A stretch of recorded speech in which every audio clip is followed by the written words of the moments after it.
Welcome dear students, we are on the CEC Gurukul lecture and we are in the series of electronic circuit. In this series we have discussed the various components of the electronic gadgets. Today we will discuss one of the most important component, which is the transformer.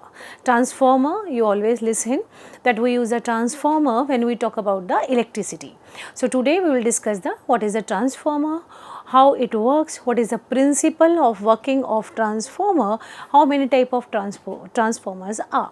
So first, what is a transformer? A transformer basically a simple device that is used to transfer the electrical energy from one alternating current circuit to the another circuit or a multiple circuit, which means that it just transfer the alternate current from one circuit to the another circuit or a multiple circuits through the process of electromagnetic induction.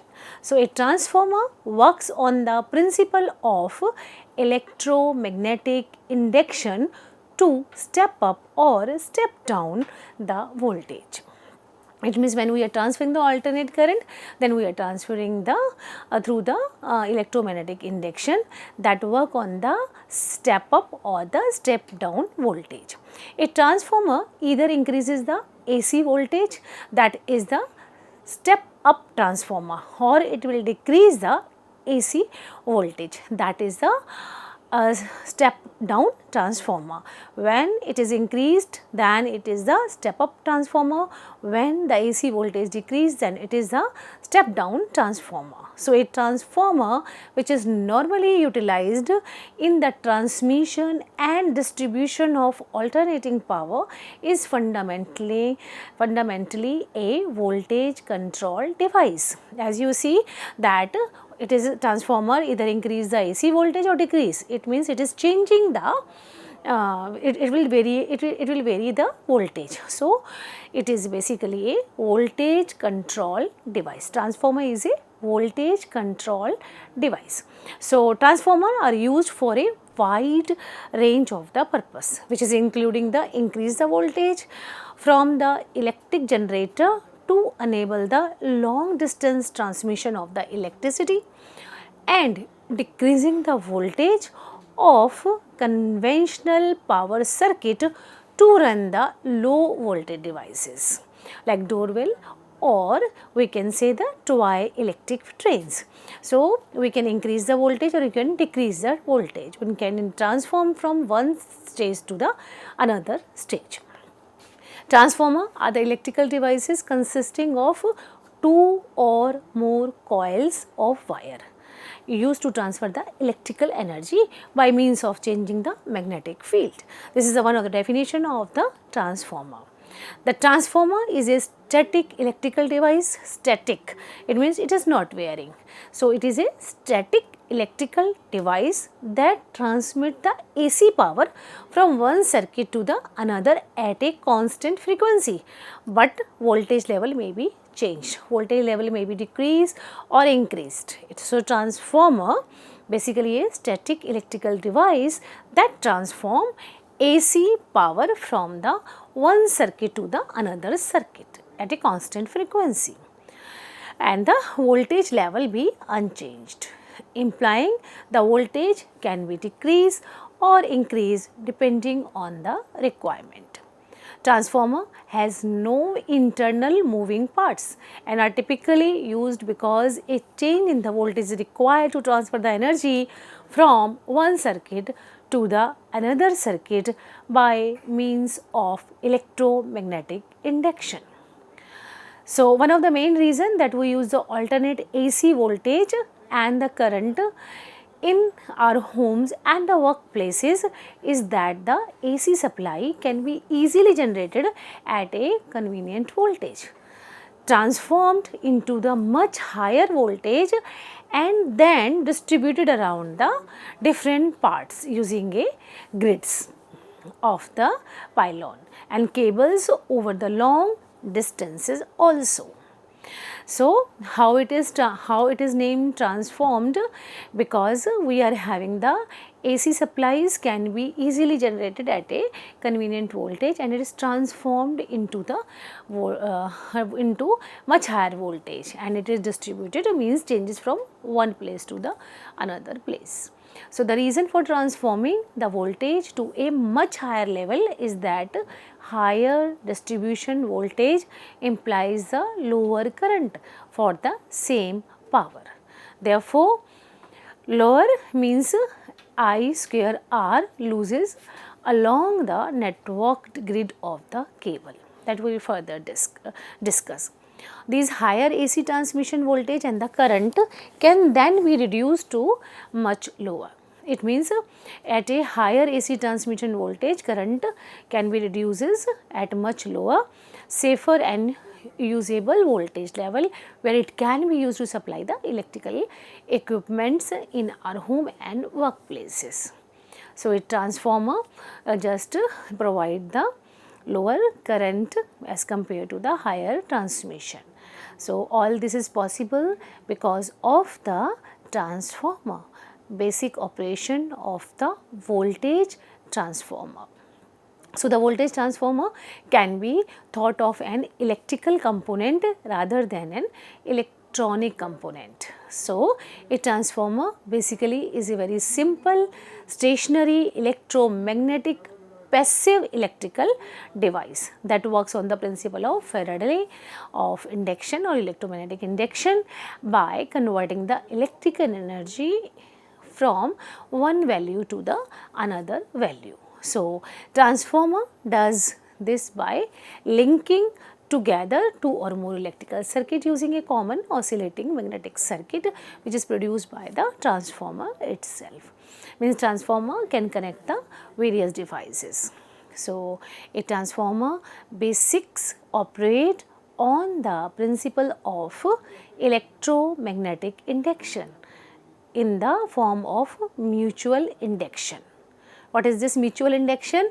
You all know that this mutual induction is the process by which the coil of the wire magnetically induced a voltage into the another coil located in a close proximity to it.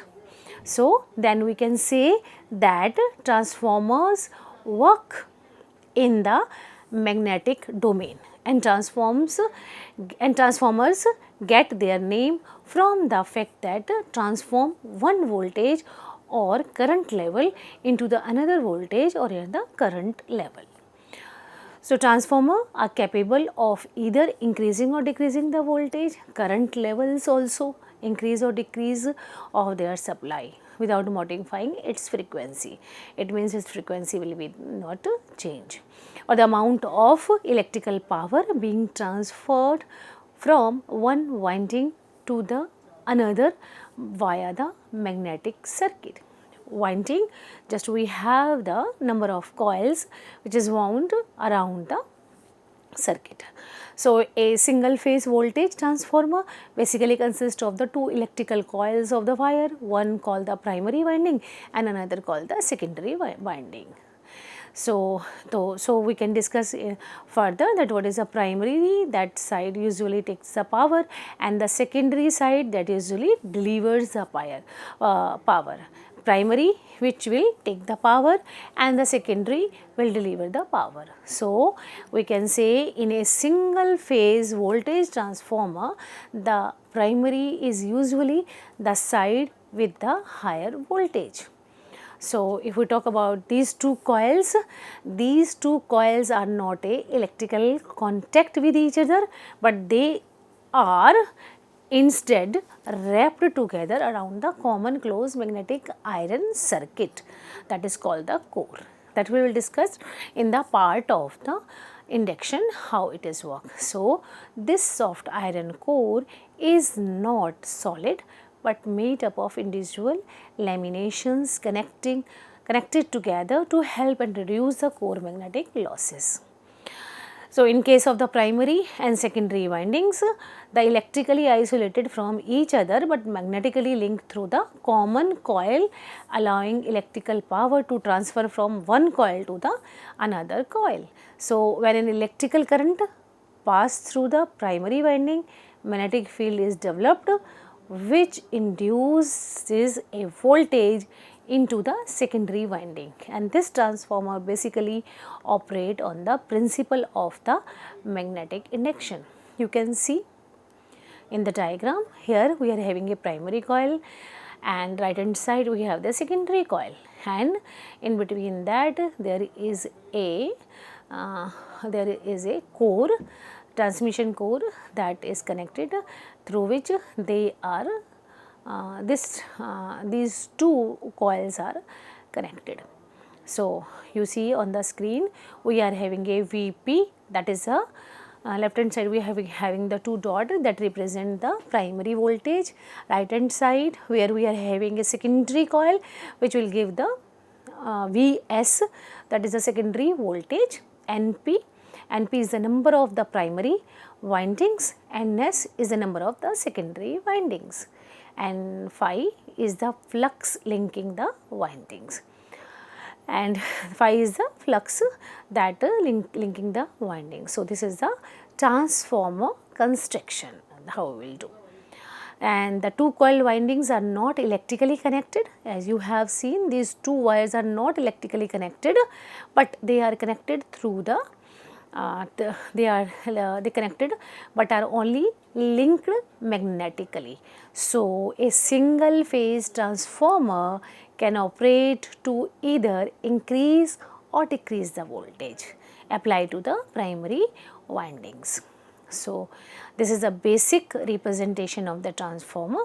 You see IP is represent the primary current, IS is the secondary current, VP is the voltage, as we have seen transformer, and ratio 1 that we will discuss that, and Vs is the voltage for the secondary coil.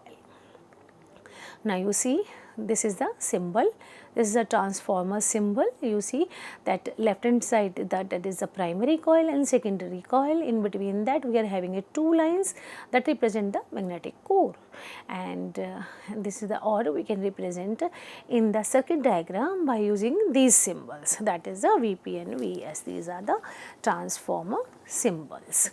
Now what is the working principle of the transformer? As we have discussed that it works on the mutual induction or electromagnetic induction, that is a Faraday law of electromagnetic induction. So fundamental principle of how the transformer functions are mutual induction between the two coils, or that we will call the Faraday law of electromagnetic induction. So how this transformer operate, and the laminated silicon steel core of the transformer is covered with the two distinct wind. So what we are having, the laminated silicon steel core of the transformer is covered by the two distinct windings. So according to the diagram we are having, just we see that here is the coil, and transformer having a primary coil that is wound on the silicon steel material, and you see right hand side that is a secondary material. You can see that the distance between the primary coil is very less, and the distance between the secondary coil is large. So transformer, we are having NP, number of turns, means the turns are very close, but here NS, turns are at a distance. So IP is the primary current and IS is the secondary current. So according to the diagram we have seen that the primary winding is the one to which the AC supply is connected, and the secondary winding is the one to which the load is connected. So only alternating current can be used because of the mutual induction between the two windings requires an alternating flux. So here just we connect the current, and here we just getting the output. So transformer primary winding produces an alternating flux, that is on the left hand side it produces the alternating flux which is known as the mutual flux when the alternating voltage is applied, and in accordance with the mutual induction principle. So according to the Faraday rule of electromagnetic induction, this alternating flux links the transformer primary and secondary winding magnetically and generate the EMF, that is E1 in the primary winding and E2 in the secondary winding. So EMF, E1 and E2 are generated. So the EMF E1 is referred to the primary EMF and the E2 is referred as a secondary EMF. So, how we can see it as a number of wound or military induction, we can have E1 is equal to minus N1 d phi m by dt. Again we are having the E2 is equal to minus N2 d phi by dt. So, dividing this equation we obtain the ratio, that is a final ratio E1 by E2, that is the EMF E1 and E2 is equal to N1 by N2. Now, here we can see that the magnetic induction depend upon the number of the turns in the coil. So, E1 by E2 is equal to N1 by N2. From the expression above, it is clear that the size of EMF E1 and E2 is dependent on the number of turns in the transformer. Either it will be the primary winding or the secondary winding respectively. So, if N2 is greater than N1, means secondary winding is greater than N1. Similarly, E2 greater than E1, EMF of secondary will be greater than the EMF of primary coil. So, and the transformer will be step up. If the number of coils is more, then the EMF will be more. If the EMF will be more, then it is called the step up transformer. If N2 less than N1, primary coil is greater as compared to the secondary, the number of primary coil is greater than the secondary, then we can get the more EMF in the primary coil. So, transformer will be the step down transformer. So, it is very clear, if N2 is greater than N1, EMF of the secondary coil is greater. So, it is called the step up transformer. If it is opposite, then EMF of E1 is greater, then it is a step down transformer. So, if a load is now connected across the secondary winding, the load current I2 will flow through the load of result of the EMF E2. So, as a result, transformer make it is possible to transform electricity with change in the voltage level from one electrical circuit to the another. So, you can see here that how the EMF is changing as the number of coil is changing and the load is also changing. So, load current I2 will flow through the load as a result of EMF. So, that is why we can say transformer can transform the current from one form to the another form, step up, step down transformer. Now, what are the parts of the transformer?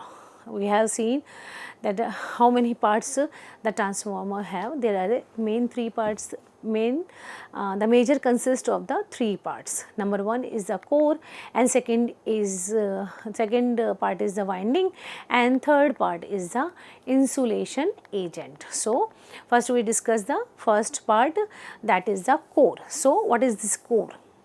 Core basically serves as a support for the winding. Additionally, it offers a magnetic flux flow channel with the minimum resistance.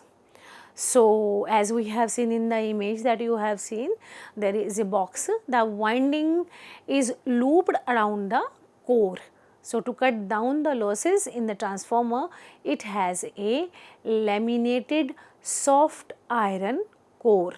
So, what is the core? We are having a laminated soft iron on which the winding will be done. So, core composition is determined by the variable including operational voltage, current and power among others. So, the core diameter is negatively correlated with the iron losses and directly correlated with the copper losses. So, another is the winding. As we know that for the windings we use the copper wire. So, copper wire that are wound over the transformer cores, and that is known as the windings. And that windings will define the number of rounds or number of the coils in the windings. The copper cables are used because copper's high conductivity reduces the transformer losses, and because resistance to the current flow lowers as conductivity rises. So copper has a high conductivity, so we use it, and having a less resistance. So as the copper having a high degree of ductility make it possible to produce a incredibly thin wire out of it. So for this we use copper. The two basic type of windings are primary winding and secondary winding coils. So primary winding is a group of winding turns that receive the supply current. The number of winding turns from which the output is delivered, that is the secondary windings. So we have the two types of winding, primary and secondary. One supply the current, another give the another deliver the output. So insulation coating agents are used to insulate the primary and secondary windings from one another. Another type of part of this transformer is the insulation agent. So transformer requires the insulation to keep the windings apart and prevent short circuits. This makes the mutual induction easier. So transformer stability and durability are influenced by the insulation agent. In a transformer, the following are employed for the insulation media are the insulating fluid. We can use the tape, paper, laminated, made of wood, PET paper. So there are the various type of the insulation agents. So another part of the transformer. So the transformer made as the tank. Apart from these three, we have another part also. One is the tank, in which one we define the tank. So a transformer main tank serves the two purposes. Number one, the core and the windings are protected from the element such as rain and dust. It functions as a coil container as well as support for the another transformer attachment. So another is the part we can have the transformer oil. So majority of the huge transformer are submerged in the oil. So transformer oil adds insulation between the conductors and improves the heat dissipation from the coils and has the fault detecting capabilities. So transformer oil is typically made of the hydrocarbon mineral oil. Another part is the oil conservators. So oil conservators is situated above the transformer tank and bushing. So some transformer oil conservators contain a rubber bladder. So when a transformer is loaded, the ambient temperature rises, causing the amount of oil inside the transformer to increase. So transformer conservator's tank has enough room for the increased transformer oil, and it is also serve as a reservoir of the oil that is used to insulating building. Another part is the breather. So all oil immense transformer with the conservator tank includes it. So it aids in the protection of the oil against the moisture. Another part is the radiators and the fans. The majority power lost in the transformer is dissipated as a heat. So radiator and fans aid in the dissipation of the heat generated by the transformer and provide the protection against the failure. So majority of dry transformer are cooled by the natural air. So these are the parts we use in the transformer construction. Further, we will discuss the transformer and how many transformers we have, how it works. Thank you very much.